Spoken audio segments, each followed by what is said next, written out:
months since fast food wages were raised to $20 an hour, and new data in from the Bureau of Labor shows hiring is up.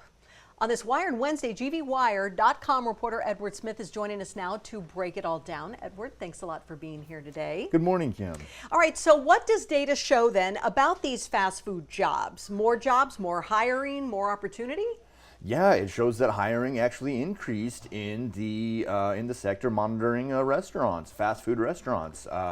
So we expected a big downfall, but instead, we saw actually a significant rise. The seasonal rise, but it actually outpaced other seasons, other years. Okay, so what are restaurant owners saying about how this minimum wage hike has affected their bottom line? As soon as it became news, they were very afraid. I mean, this was going to be a 25% overnight increase.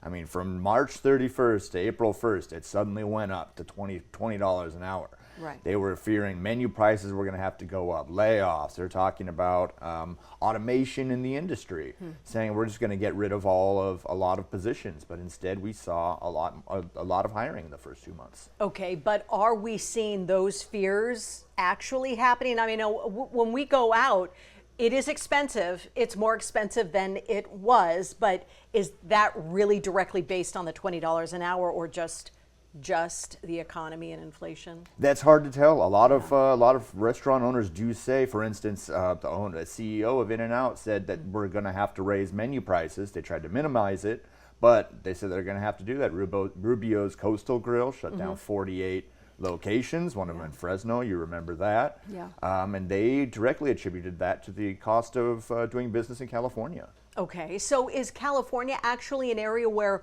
more restaurants are having to close or shut down some because of this rate hike compared to maybe other states where this rate hike didn't go in?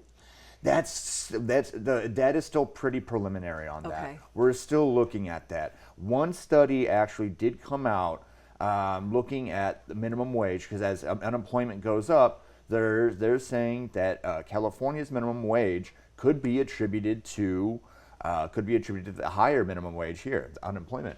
So that's something we're going to be looking at. I'm actually talking to them later today, so that's something we could be looking forward to in the future, seeing that analysis. All right, but your bottom line when you take a look at this, do you think from what you've learned that the fears were realized? It's hard to say. 25% increase to wages is an enormous increase. Yeah. That's a big burden to bear with all the other costs that California has to come. And when you talk to restaurant owners, they do fear, because it affected more than just the restaurants that qualify. They now have to compete, even the ones who don't fall under that rule, they now have to compete with the restaurants who are paying $20 an hour. That's a really good point. Okay. But again, still, hiring is up. Hiring is up, so that's good news. All right. Thank you very much, Edward. Thank you, Kim. Appreciate your time. Again, this is Edward Smith with GVWire.com for your Wired Wednesday. Great day. We'll be right back.